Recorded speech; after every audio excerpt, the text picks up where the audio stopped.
just rambled on. I will ask you, what is your background? And you can take that however you would like to go with it.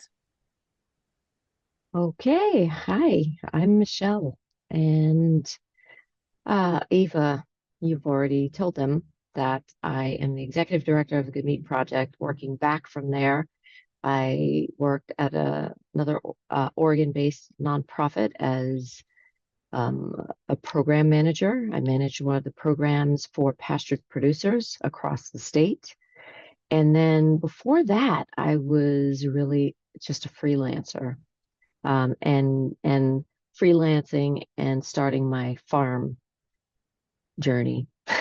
And I was doing that for a couple of years, just freelancing, creating amazing artwork and graphic design and campaigns and things of that nature. That's my trade. That's what I went to undergraduate school for and built a career in that for many, many years.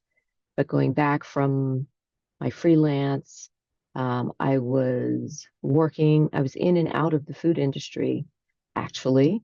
I have been front of house, back of house. I've been an executive chef. I've authored a recipe book.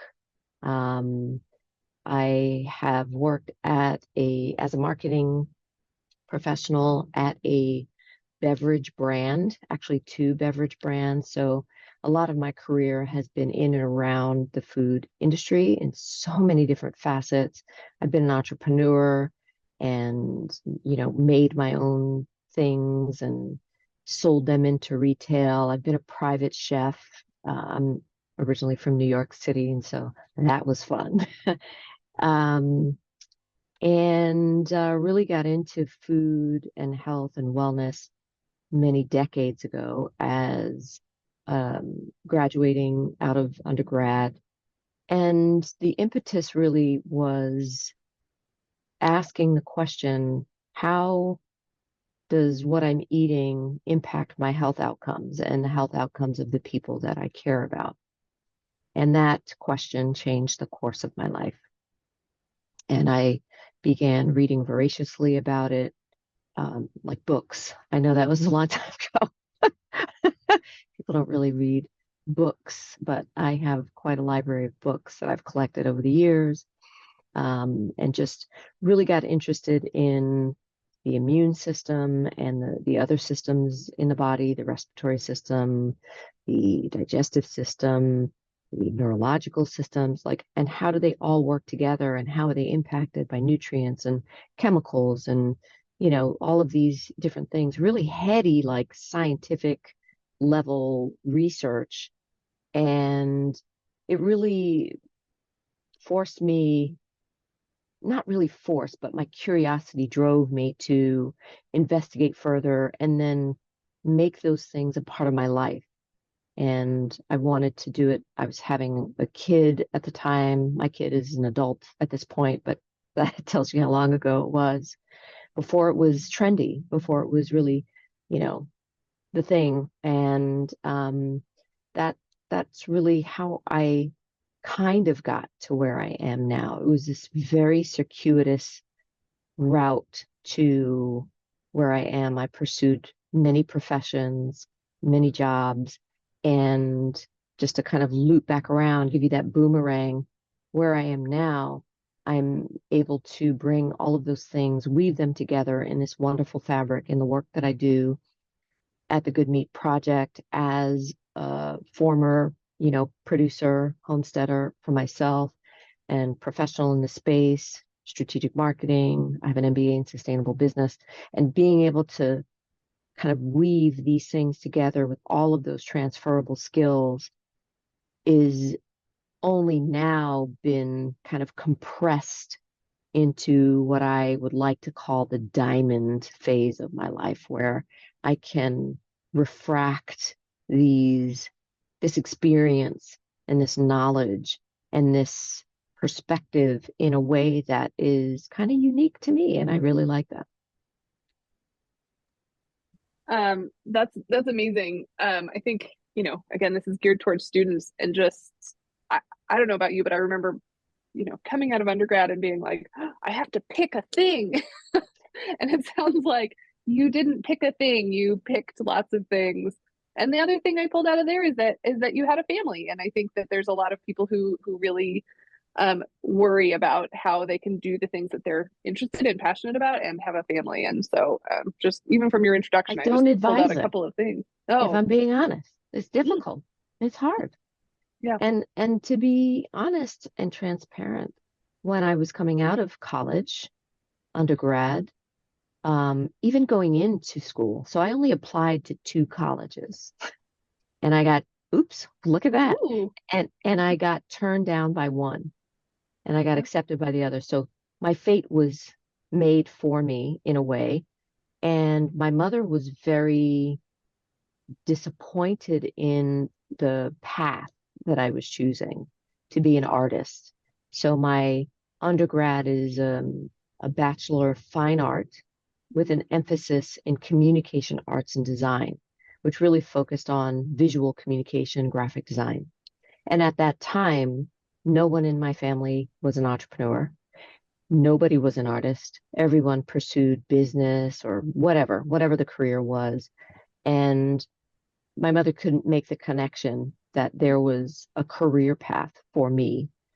And being the unconventional person that I've always been, I was in direct and extreme opposition to that and had something to prove.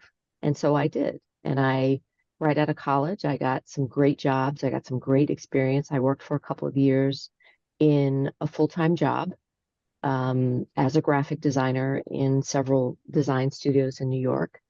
And I talked about this the other day.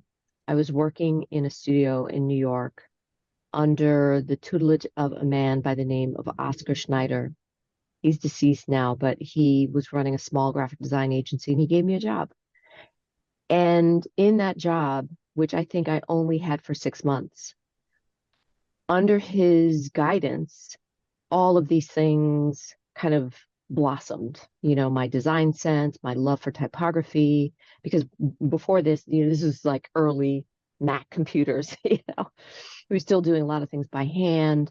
And he was teaching me all of these amazing, like old school, very meticulous German style design techniques and things like that. And I was just a sponge. And I remember having a conversation with him because he had only hired me as a temporary, but it was still a full-time job. And he was getting ready to make me an offer to become staff. And I sensed that there was some contention with his wife because I think she saw how quickly I was coming into my skill set. And I remember being in a meeting in his office talking about this proposal and whether I wanted to take the job. And in that conversation, he told me, he was like, I don't think you should take the job. And I was like, what? Like, I need the job. I'm living in New York City. Yeah. Like, but he said that because he thought that I'd be a great entrepreneur and have my own studio. And that's what I did. I started my own studio a couple of years after that. It was probably like, I'm going to age myself now, 1995, around then. I was still freelancing, but I decided to start my own studio and went on to do award-winning design, as an entrepreneur, the first entrepreneur in my family, and really stretched my capacity for understanding, for business. Don't get me wrong, I made a lot of mistakes. I really did because I didn't have a mentor. I'd never run a business before, but the success that we had, I mean, I accounts receivable of like over $250,000 the first year, which was back then like lots of money, you know. And I really kind of rode that success until I got burnt out, really. We were doing so much work. We were talking about this earlier, just like this drive to just like do, do, do, do, do. And I was doing so much that I was sleeping on the couch in my office, going home, take a shower, and then coming right back. It was like ridiculous. It was crazy. But I got pregnant with my child and decided to take off internationally to Spain at the time with my child's father and my business partner so that we could just have a different experience. And that was really one of the first, like, um, it was my first exposure to food in another country and how they grow food, how they sell food, how they build community around food. I mean, the food was so amazing. I was in Andalusia, southern Spain, right on the Mediterranean. Like the food was fresh. Like there were cow heads in the case, which I had never seen in America before. There were all these really interesting things. There was a bread maker down the street. There was a woman who sold olives and nuts, and there was, like it was this thriving market. The produce was grown one town over. It was the most local fresh food that I'd ever had, and it blew me away. And I knew from that point on, I was like, there's something to this here. And I don't even remember what the question was, but just like not really knowing what I knew what I wanted to do in terms of being independent and running the show. I wanted to be my own boss. I didn't like going into other people's offices and being the employee or the worker or the part, I didn't, that isn't me. I just wasn't interested in that corporate culture. And so I knew if I was going to make my way in the world and survive, I had to learn quick and I had to be an independent contractor or I needed to be an entrepreneur. So I did all of those things.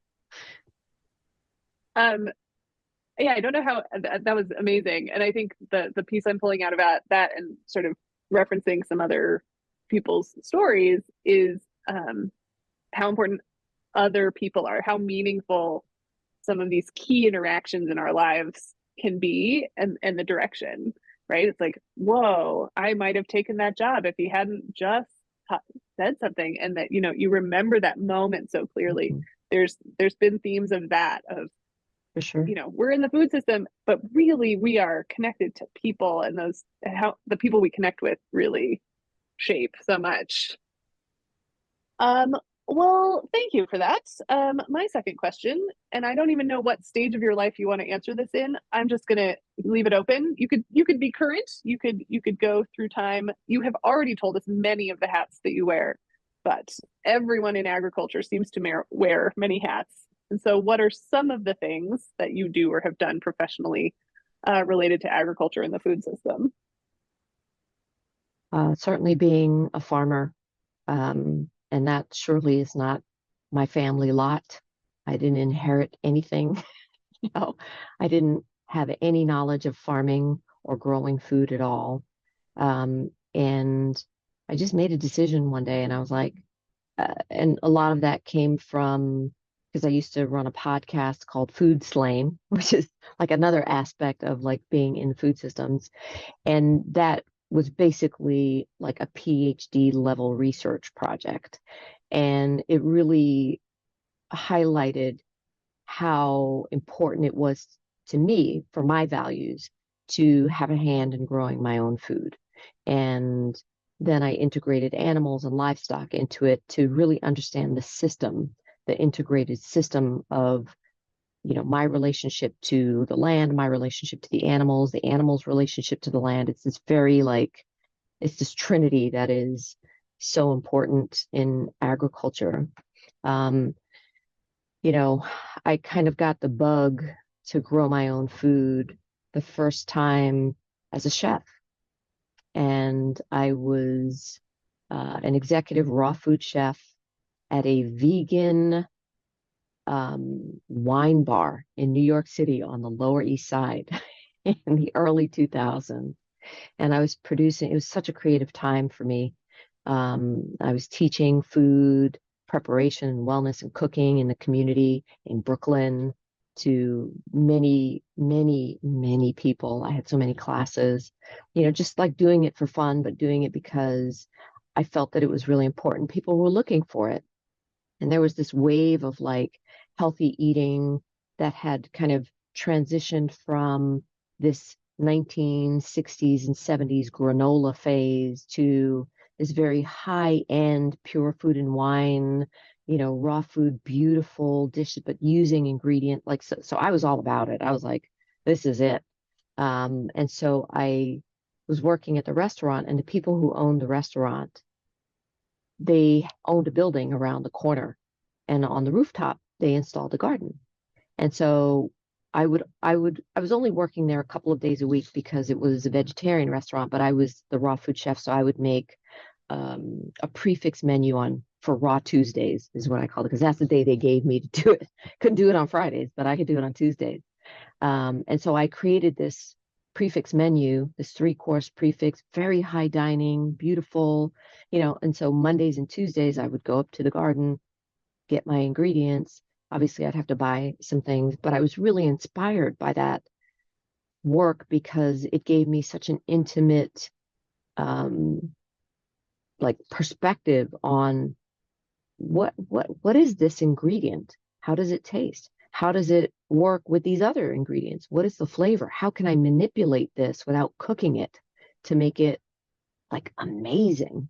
I learned so much in that process. And so being a chef, being an educator in food, being in restaurants as front of house, like greeting people and delivering customer service, delivering the experience, so important and critical for me and my work.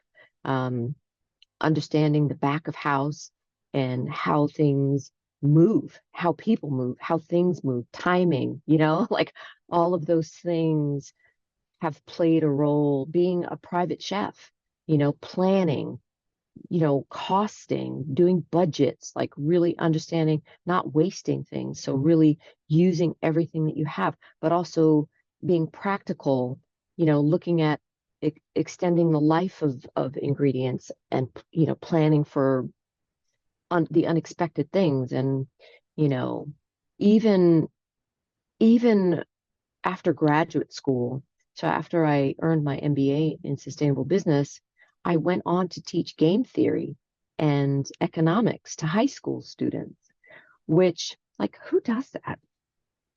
As an artist, as a food person, but it it completely changed my life in that it gave me this framework for decision making. And the way that that's kind of played a role in my agricultural life is I'm able to make really sound decisions. I'm able to look at costs and benefits and trade offs and opportunity costs. And I can say, okay, well, I have this, I have this, I have this, I have this. Well, what do I have to give up to get what I want? Right? Because there's always trade-offs. There's always this thing.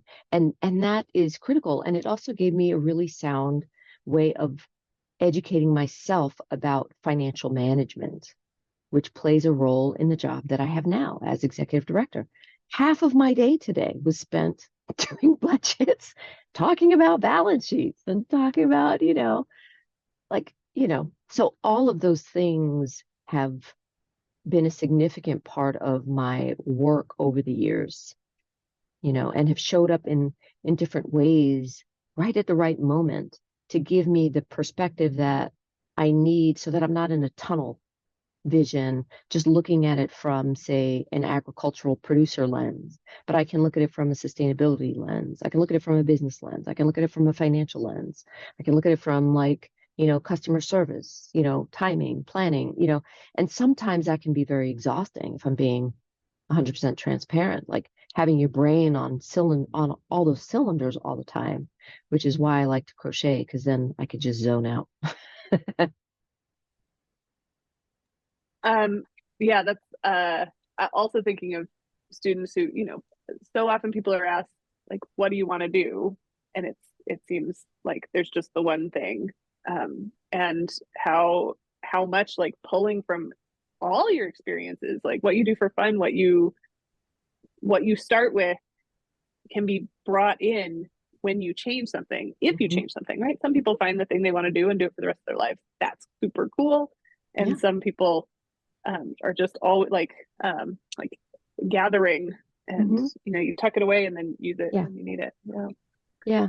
I Uh, would add to that though, just to kind of speak to that point, if I may. You don't have to have the answer.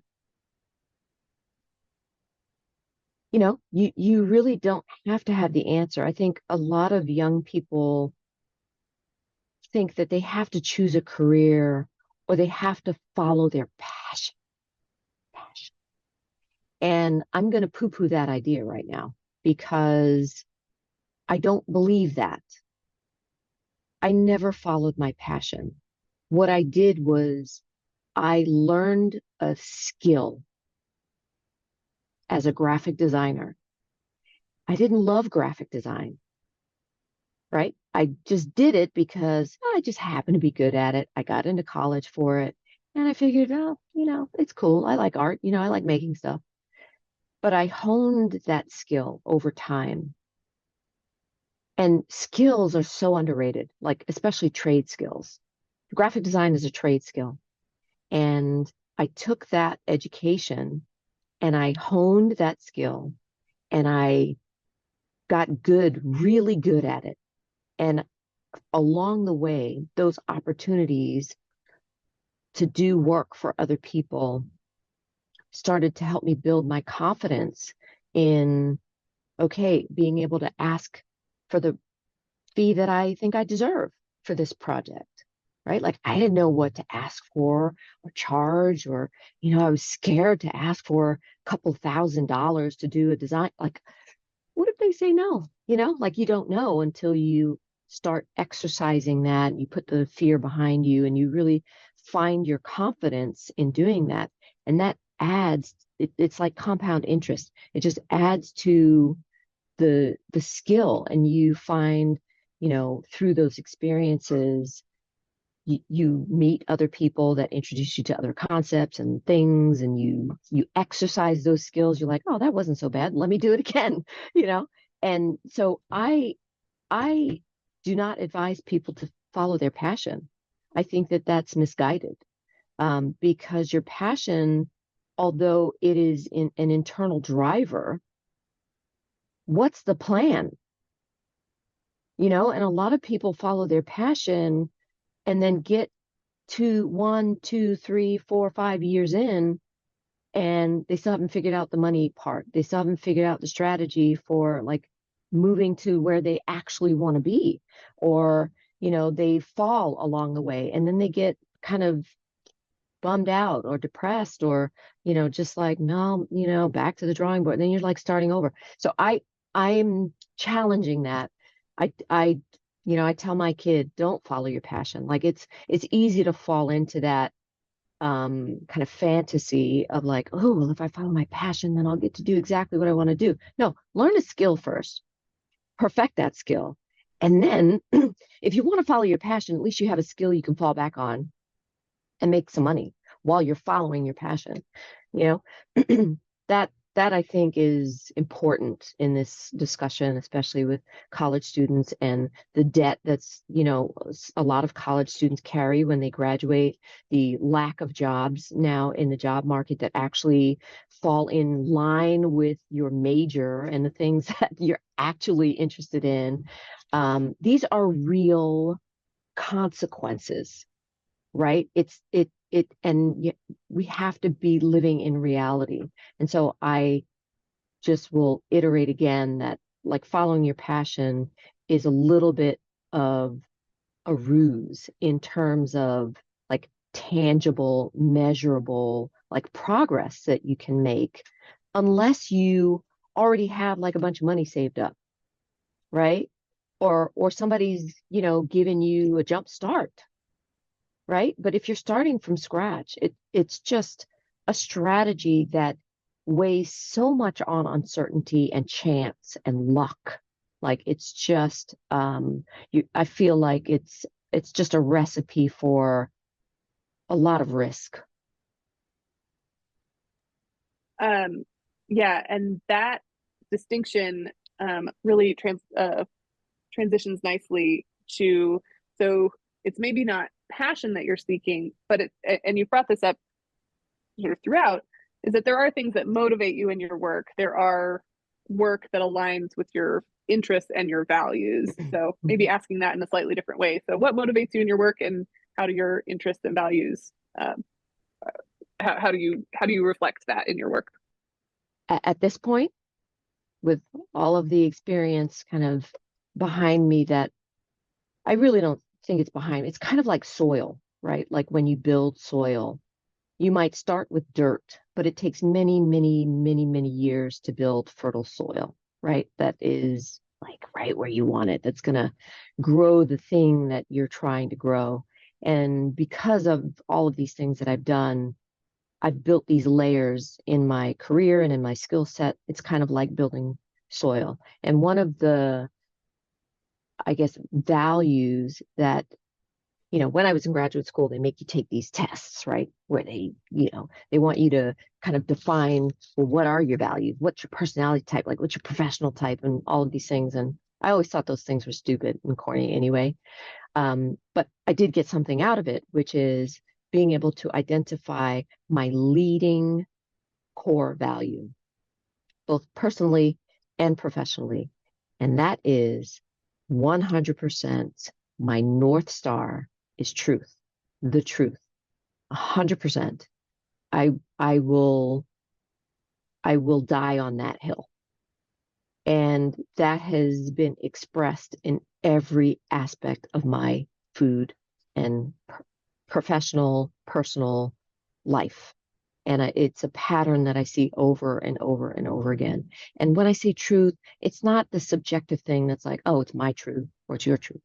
It is observable, it is measurable, it is rooted in reality, right? And I'll give you an example of that, right? Because some of these things, they can sound really big and they can sound subjective, but I'm really talking about like objective truth, right? Like me saying to you, the grass is green. It is not subjective. That is an objective truth that we can observe and we can quantify and measure and things of that nature, right? So that's the differentiation. And the way that that shows up in my career and has shown up in my career. One example, one very, recent example is my podcast. I have been talking about who's behind the curtain with our food, what is the economic driver in our food, who follow the money behind our food, who are the contaminators of our food, right? And there are these like things that have stuck in my brain. These are the questions that I ask myself. And so in my podcast, I investigated a lot of these questions because, quite honestly, my friends and family got so sick and tired of hearing me tell them bad news all the time. And it's not like I wanted to, you know, have all this heady information and be upset about it all the time. But I want to know the truth. I want to know what, I want to know the truth. B, I want to understand why you're lying to me, right? Like, what is the motivation behind the obfuscation or the marketing manipulation in our food systems?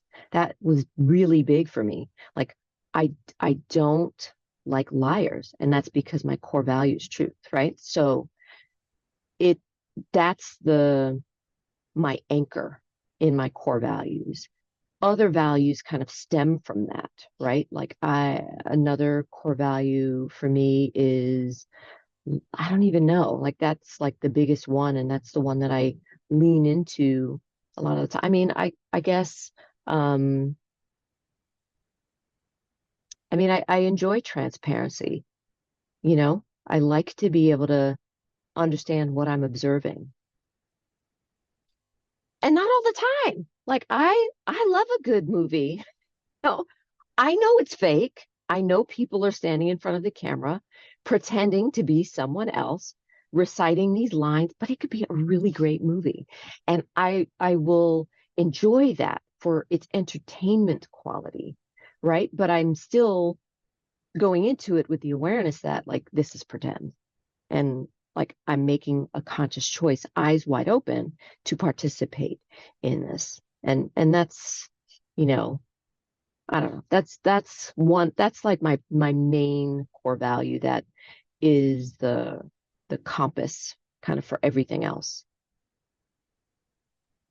Um, Yeah, and especially since you touched on, well, one, in what I've seen of you presenting about marketing, it's like asking people to get to that core value. And it sounds like you've done a lot of that work for yourself. And it's like uh, finding that why, and then and using, like Mhm, you said, the North Star. That was really mhm. cool.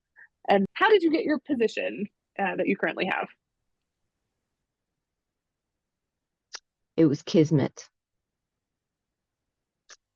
That's how I'd like to say that. So before I mean, all of the experience that I've had led me to this moment. I don't want that to be extracted from this answer, but the actual physical steps just prior to getting this position, I was working at another nonprofit running their pastured program, working with pastured producers across the state of Oregon, working on policy, working, lots of people along the food supply chain, but specifically around pastured meat. And I was also farming, and I had this marketing background, a graphic design career. And one day, the previous ED, Camus Davis, she connected with the other organization, and we wound up having a meeting with her because she was starting these programs that I'm now running. And in this meeting, and we both remember this meeting very, very well. So in this meeting, she was describing the programs and the grant and what the objectives were and all of these things.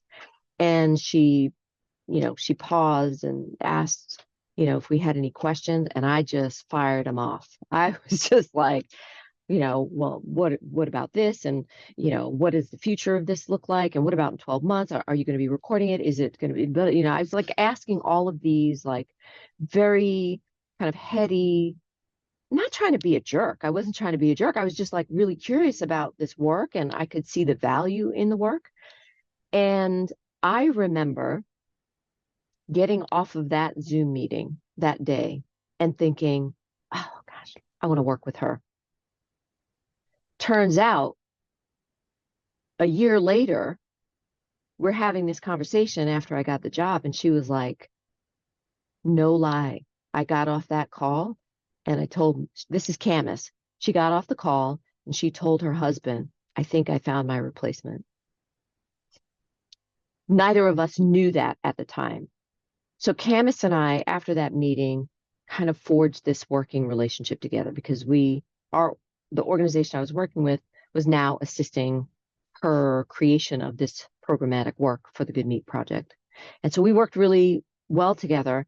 And she kept calling me for like freelance stuff. She was like, hey, do you want to work on this like marketing series? Do you want to like do some consulting for me? She's like, I'll pay you. And like on the side, I was telling my job, I was like, I'm going to be doing some freelancing. And they were fine with it because I was only working there part-time. And I really love that work. I love consulting. I love creation, like education, like I mean, it was just such a perfect match. And so we did that for several months. And then one day I had called her up just personally. We were just trying to stay in touch and, like building a relationship with each other. And she was like, oh, before we get off the phone, I just have to tell you that I'm going to be stepping down. And I was like, oh my God, are you serious? And she was like, yeah, it's time, blah, blah, blah, yada, yada. And I was like, oh my gosh, what are you going to do with your life? you know? And, we chatted for a little while longer. And she was like, well, really, I want to just kind of see if you might be interested. And she was like, your name has come up a couple of times. I was like, my name? What are you talking about? My name's come up. Anyway, she was like, well, just check it out. If you're interested and you want to throw your resume in the ring, like the deadline is this and, blah, blah, blah. So we hung up. I looked at the job description. I showed it to my husband and he was like, this thing was written for you. And I was like, yeah, it kind of sounds like it could be pretty good. So I applied, went through the process, got the offer, got the job. I was so stoked. It was so fascinating. And then here's the kismet. I found out that the Good Meat Project was made legal, like all the paperwork was made legal on my birthday. How does that happen? Kismet. Um, so yes, and again, the relationships, right? Like the being willing to ask questions, the staying connected with people when you really find people who you're like, man, let's go in that direction together. I think that's so It takes yes, I'm two. not gonna take out Yeah. the honoring of your kismet, but I'm like Yeah. also pulling out Yeah. a couple of other threads for Yeah. students to notice. Of course. Yes, absolutely. Yeah, there's Relationship there's building, there's showing those. up, right? Like Yeah. showing up for Mhm. people, following through, doing what you say you're going to do. If you make a connection with someone, you say, you know what, I'm going to email you or I'm going to call you. And not just doing it once, right? If you notice like some connection there, like following through. I'm not an advocate of chasing people. I give people three chances. If I reach out three times and I don't see reciprocity there, then it's okay. I keep it moving. But I think, there's enough to be said about reciprocity and not being afraid to be the first one to reach out, you know, Mhm. and see how you're met with that outreach, and how do people appreciate it? Do they enjoy it? You can be very clear and upfront about that. Hey, I was thinking about you and I wanted to reach out. I hope I'm not bothering you. And the end of the conversation, like, hey, maybe you call me next. Let me know when you have time. You don't have to always carry that burden. I don't believe in that either. I fully believe in reciprocity. Yes, yes. Um, awesome. Well, that was an added gem for future students and me. Like, oh Yeah. yeah, I can just reach out. I love it. I love the three time rule. Yeah, Yeah. You got to love give it. people a chance. Like we're all busy. Life Yeah. happens. People have their lives. There's a lot going on. They don't remember. And it's okay. I reach out. I say, hey, it's nice to meet you. Blah, blah, blah, whatever, whatever. Boom. Couple months goes by. Haven't heard from them. Think about them. Hey, I mean, an email takes us, a minute to write? It can be short, just like you cross my mind. How's things going? I was just wondering, if you have time to do me, if you don't hear from them again, just be like, hey, hope you're okay. You know, it's just, I was doing this thing and you came to mind. If you don't hear from them again, then like, it's okay. Like, it's okay. Wasn't meant to be. Yeah. Well, we have reached the a little bit more rapid fire section. So that was the Oh, big great. the Oh, I big love that. chunky pieces. These are a little bit narrower focus. What's Okay. your day-to-day like? So the first is a set of three questions because I think these are things that people often care about. Mhm. How much time are you at a computer? How much time do you spend on the road? So how often are you away from home? And how much time are you outdoors? In a day or in a year, in a Yeah, month, like what? yeah, on an Average? average. Yeah. Hmm.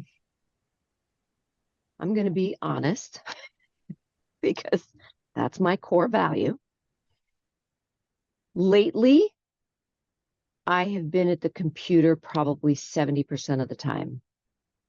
But I do go out every day because I still have animals and I have dogs that I need to throw the stick or the ball for. And I need some sunshine and some fresh air. I need to stretch.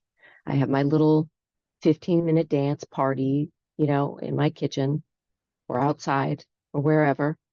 And so I would say outside, I probably spend, out of that remaining 30, probably 20%, and I'm on the road for work 10%. But that's going to shift in the next couple of months because I'm going to be on the road quite a bit more than usual.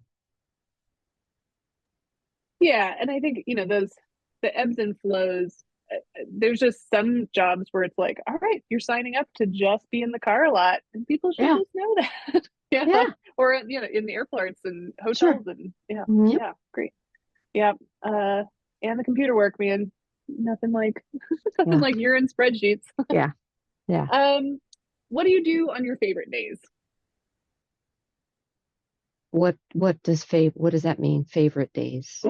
Whatever is your, yeah, what's been a good day lately, and what did you do on it?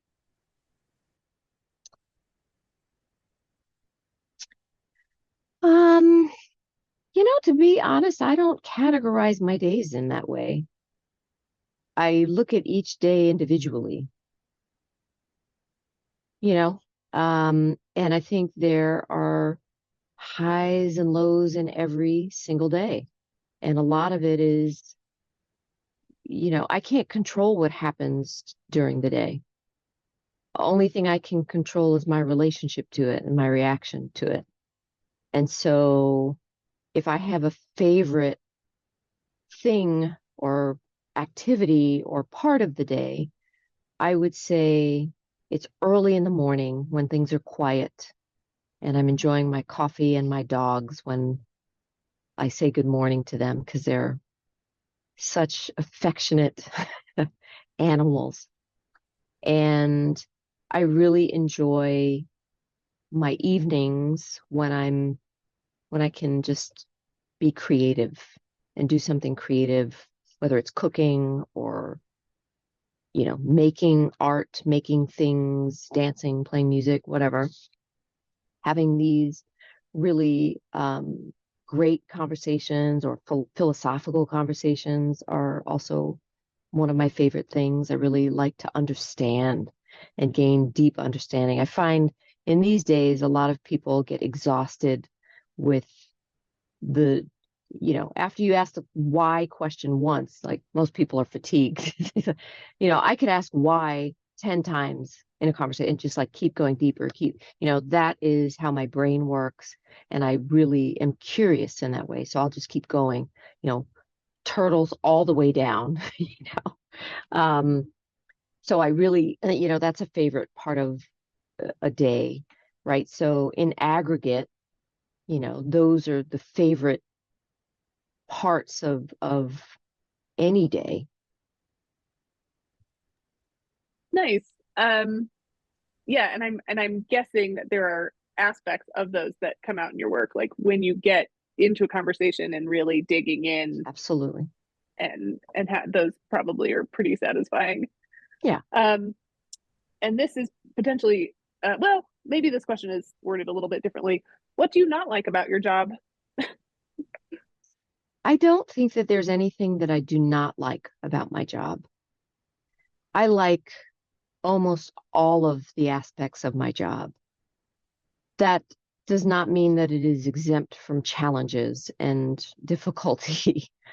Um, but I think there's also great rewards in facing challenges directly, abruptly, and like doing what you can to move past them or even just sit with them, and marinate on them, ruminate on them and try to, somebody said something to me the other day, like, it's like nipping at the toenail of an elephant, right? Where there's this huge like thing to overcome or to manage or to deal with. And it just seems insurmountable, right? When you look at it in its whole, it's like an elephant, but we're really just nipping at the toenail of it, like by one little nip at a time. And eventually, you get to the other side of that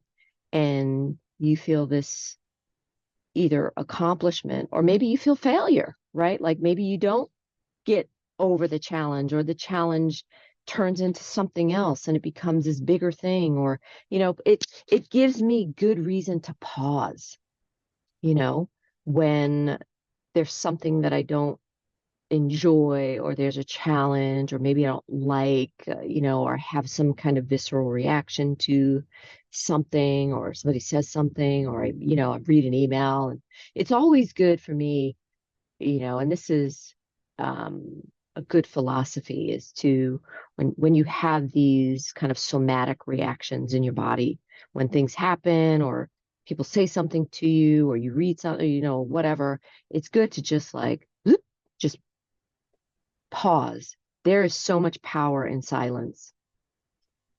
and like controlling your reaction and really understanding like why you're reacting or why something bothers you, or like maybe just sit with like looking at it. Like you ever just, people talk about like just opening the fridge and like looking, you just what's in there. There's nothing new in there, like nothing's changed, nothing's moved around, but you just need to observe for a minute and give yourself that moment to like move through the reaction, right? Without, and this is just me. I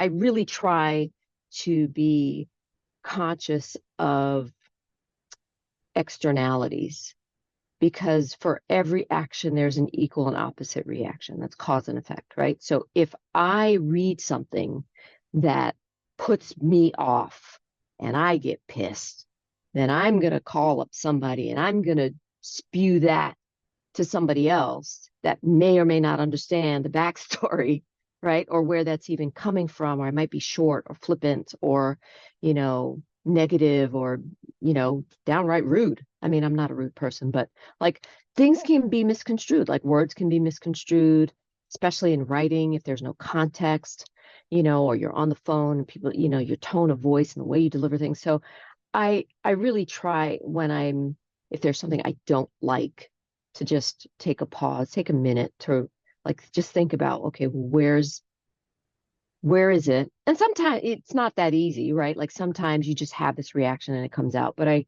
really, in my professional life and my professional circles, I try to be thoughtful about it. I don't try to like mimic it or suppress it, because that's just a whole other can of worms. If you're doing that, then you're just causing like internal stress and anxiety. But I think it's useful to really like be in touch with what's happening inside and analyze that and take a minute, even if it's just a minute, 1 minute, to breathe, take a deep breath, like get in touch with that, whatever it is, and approach it with inquiry, right? It's easy to point fingers and make accusations or feel victimized or feel hurt, you know, but I really try to attack problems, not people. Well, and it echoes what you said previously, that something you enjoy is digging, and Yeah. it sounds like sometimes having that moment of reflection is that you're actually having that conversation with yourself. Yeah, And absolutely. yeah, yeah. Yeah. Um, let's see. I got two more. Got just a couple of minutes. I don't want to keep you longer. Um, so there's maybe two ways to answer this question. Students may be interested in what kind of vacations do you get to take, and how flexible is that? If that doesn't resonate for you, what else is important to you about this idea of work-life balance? For many people, it's vacations. It might not be for you. So take that It, in whatever direction. yes, it is not for me. I I used to love vacations, actually. I took a lot of vacations as a kid with my family, traveled all over the world. Um, but I don't like that anymore. It's just, you know, for whatever reason, I like my life. I like being at home. I like being around my animals, my dogs, my family. I like one-on-one interactions. I really don't enjoy crowds. I don't like, maybe I'm just old now and I just don't like it. But um, work-life balance to me looks like getting 7 or 8 hours of sleep every night so that I feel rested. Or maybe it's developing a habit. So this week, for example, I put my headphones on and I've been really into this music called Amapiano, which is a South African style of music. And I just will dance for a half an hour before I start work because I feel great afterwards. Or I'll go out and play with the dogs, or I'll make a really good meal, or I'll talk to a friend of mine whom I haven't talked to in a while, or I'll watch something that's really funny so I can get a laugh, you know. My husband actually happens to be really funny, so we laugh a lot. um, you know, or I'll embark on a physical exercise, like a task that I have to do outside, because, you know, when you have a farm or you're farming, there's no end of the list. There's just no end to it. And so if the sun is out, you know, I'll go out and I'll, you know, take one of those tasks and do something physical and, you know, do that. But I really don't enjoy traveling. However, there is a caveat. When I'm traveling for work, I think the reward is that the networking, the relationship building, the sharing of information. I do enjoy that, and that is kind of the silver lining for me when I'm traveling for work.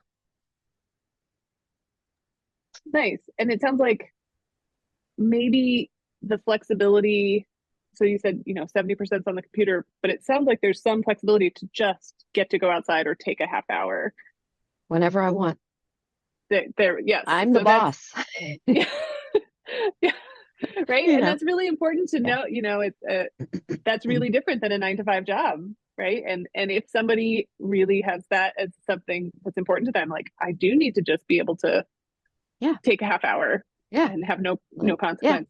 Let me fill up that Yeah. wheelbarrow with all that straw and just take it back to the Yeah. pigs. Like that's a workout, you know? Yeah. For sure. That's great. All right, this is the very last one. If you were going to hire someone to help you in your work, again, leaving that really broad, what would you look for in someone that you were going to bring in to help you with your work?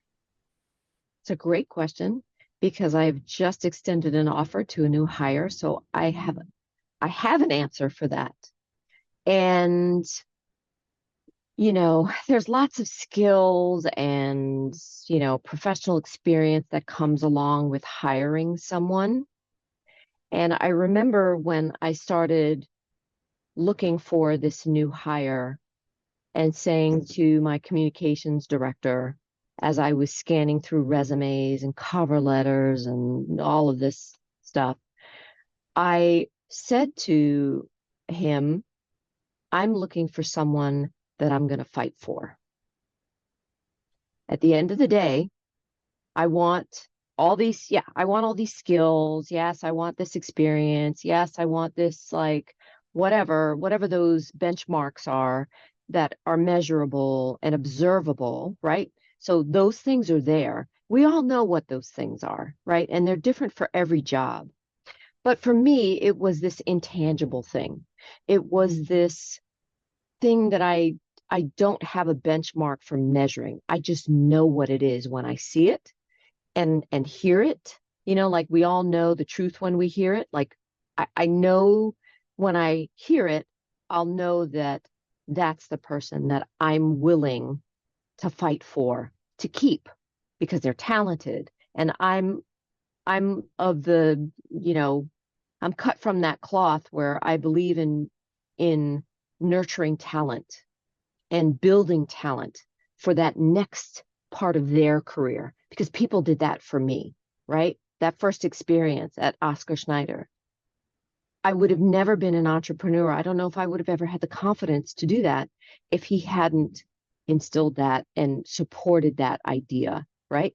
So, as an employer in a leadership position, what's important to me is to, yes, have all of those boxes checked, or at least many of them, the 80-20 rule, the Pareto principle. 80%, you know, if I can get 80% of what I'm looking for in skills, temperament, you know, communication, like all of those things, job experience, education, and rapport, right? Like there's rapport that happens in the interviewing process.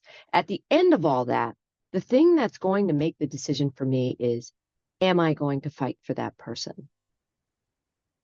And it's the simplest way for me to extract the person from the crowd, from that blue ocean, right? If there's all these great candidates, or maybe they're mediocre candidates, like the one that rises to the top becomes very visible when you look through that lens, right? Like, oh man, well they've got equal skills, or they've got like equal experience, or I have good rapport with both of them, and you know, there's all these like it's a really tight decision. But the deciding factor for me is, who am I willing to fight for and why? And I can answer that question very clearly with this new hire coming on, and I'm very excited about the growth of this person in this role and this position, and this person is equally excited about that. And so that's what I would pass on to anyone who ever finds themselves in an employer, as an employer in a leadership position, but also as an employee. I can't tell you how many people I interviewed that I thought were great candidates on paper. And in the first interview, they didn't match their skills to the job. And I was so bummed. And even the people that I had to say, sorry, you're not moving to the second round. I had one candidate who was like, can I talk to you? Because I really want to know why, because I really want to do better. I really wanted this job. And she was great. She was lovely. I really thought she was a winner. But I can't make that connection for her.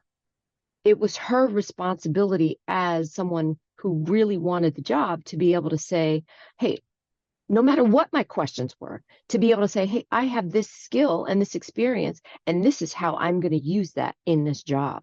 That is what employers look for. And when you, as someone who is seeking a job, being able to make that connection, there's no doubt in my mind that you will at least make it to round two, if not get the job. So, Absolutely. Also, same principle for grant writing, same principle for, yeah, doing the work for your audience is really sets people apart. I totally agree. And it's also really, as an aside, it's really obvious when you haven't quite done the work. When you haven't quite gotten there. yes, I'm going to edit sure. that last little moment out. Okay. I'm like, yeah, this is my job, is to get the I don't audience think you what they should need edit to it be able out. to attend. I think you should keep it. It's totally Yeah, I'm gonna honest and keep it. transparent. It is Yeah. totally honest. Yes, yes.